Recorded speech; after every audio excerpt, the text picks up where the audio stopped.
संजयवर आपलं हार्दिक स्वागत.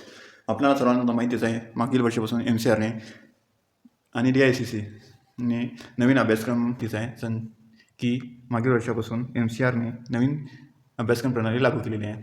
यामध्ये नवीन अभ्यासक्रम प्रणाली लागू करताना मागील वर्षी हे 15 कमिटीनुसारच एक्झाम आणि इव्हॅल्युएशन पॅटर्न झालेलं आहे. पण चालू वर्षी म्हणजे चालू वर्षाच्या अकॅडमिक इयर 25-26 पासून या वर्षीपासून नवीन एक्झामिनेशन इव्हॅल्युएशन पॅटर्न लागू केलेलं आहे. ते हे नवीन एक्झामिनेशन पॅटर्न लागू करताना याच्यात सर्वात महत्त्वाचं पहिलं सांगायचं म्हणजे BSc ऑनर्स ॲग्रिकल्चर म्हणजे BSc कृषी ही पदवी 177 क्रेडिटची राहील. त्यामध्ये 177 क्रेडिटमध्ये 167 क्रेडिट हे युनिव्हर्सिटीमार्फत ऑफर केले जातील व 10 क्रेडिट हे ऑनलाईन कोर्सेसचे असतील. यामध्ये 7व्या सेमिस्टरकरता इलेक्टिव्ह कोर्सेस राहणार येतात आणि प्रत्येक सब्जेक्ट 4 क्रेडिटचा इलेक्टिव्ह कोर्सेस राहील. 8व्या सेमिस्टरमध्ये फोकस म्हणजे विद्यार्थ्याच्या strengthening and knowledge and skill डेव्हलपमेंटवर जास्त दिलेला आहे. याच्यात तुम्हाला राहू शकते. ही डिग्री बनवताना त्यांनी मल्टिपल एंट्री आणि एक्झिट दिलेली आहे. नवीन NAPच्या नुसार NAP 2020च्या धोरणानुसार the provision of multiple entry and exit at different level.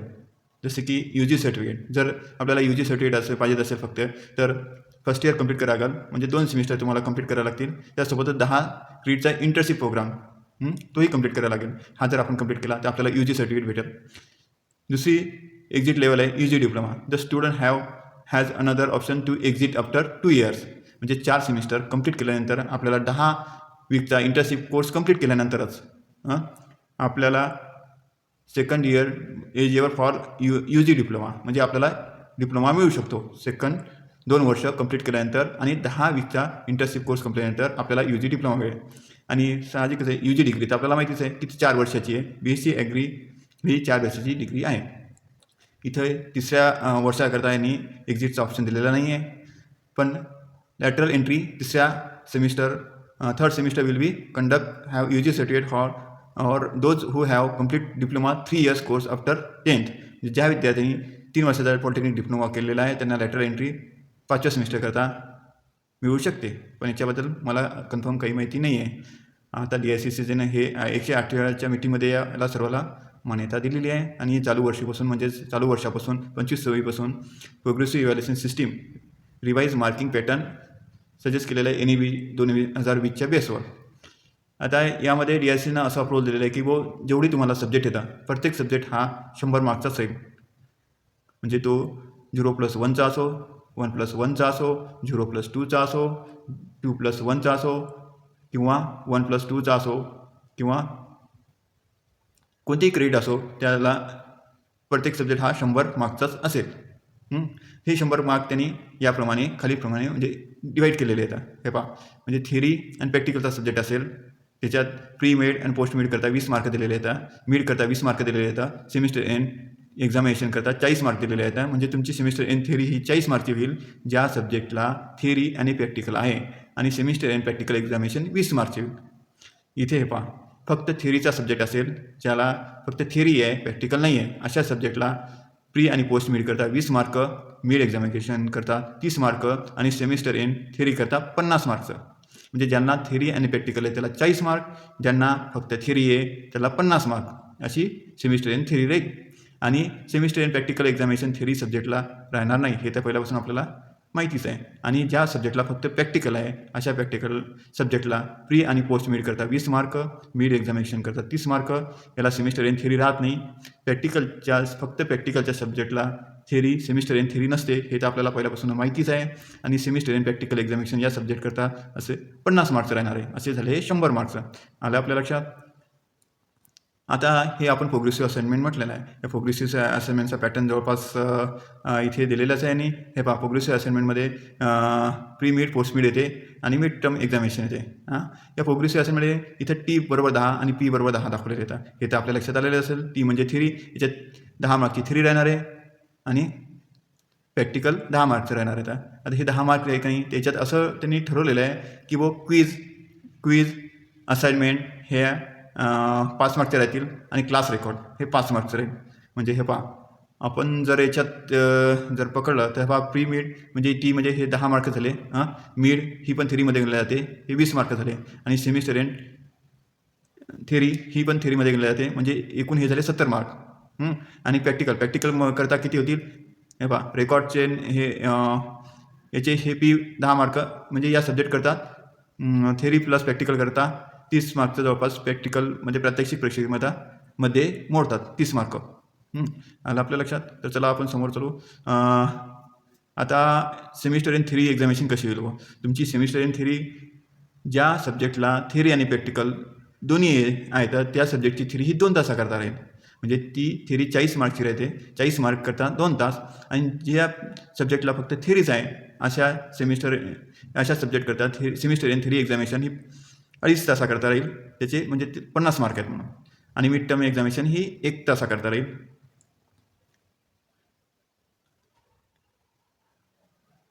The mandatory for each student complete total 10 credit hours.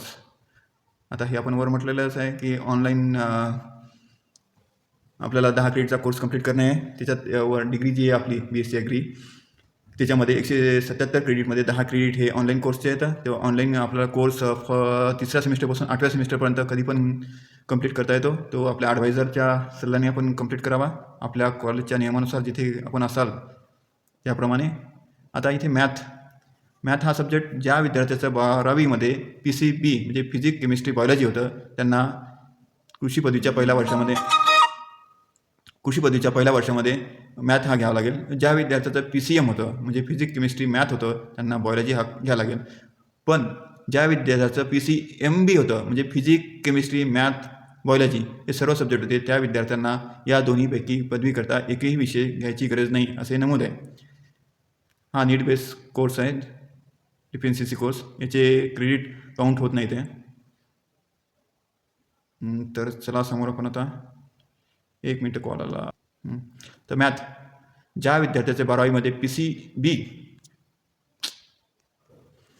आता पाहू आपण. ज्या विद्यार्थ्यांनी 12वीमध्ये PCB म्हणजे फिजिक्स केमिस्ट्री बायोलॉजी घेतलं होतं त्यांना मॅथ नव्हता त्यांना कृषी पदवीच्या पहिल्या वर्षामध्ये मॅथ हा सब्जेक्ट घ्यावा लागेल.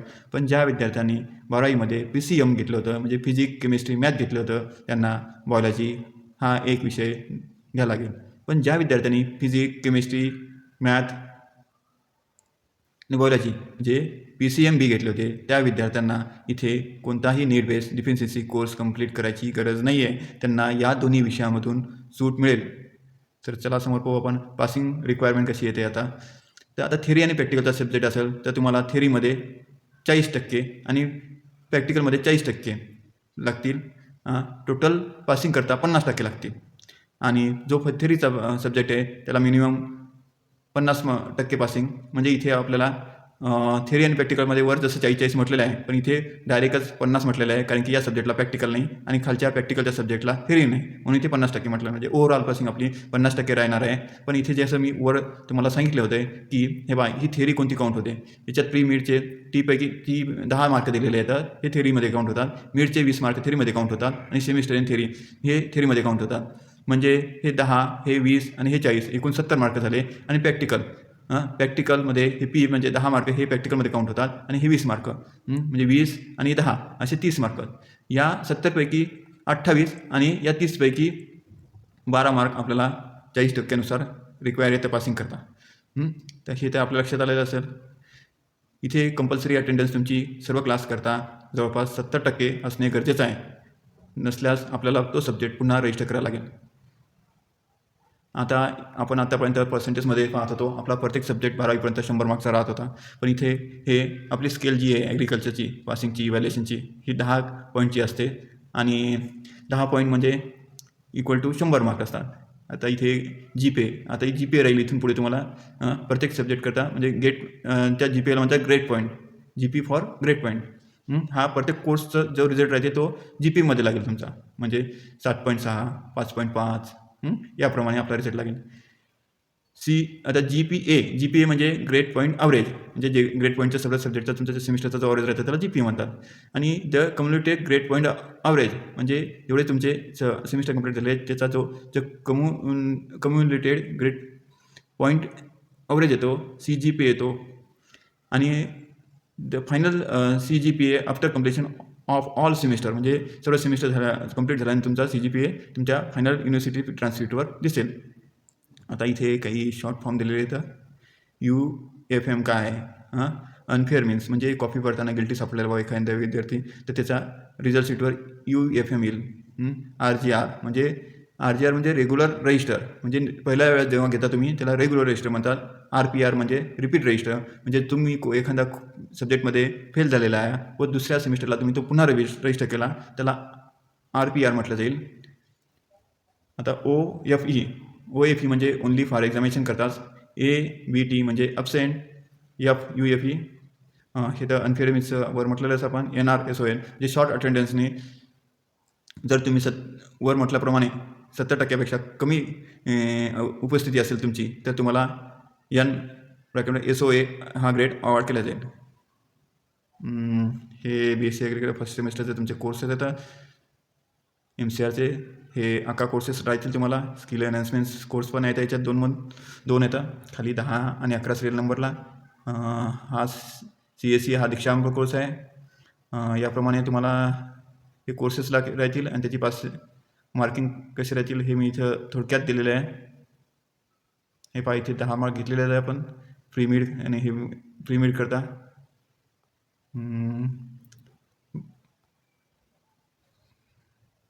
बस एवढंच. काही शंका असल्यास कमेंट करा. चला, संचयवर आपण भेट दिल्याबद्दल धन्यवाद.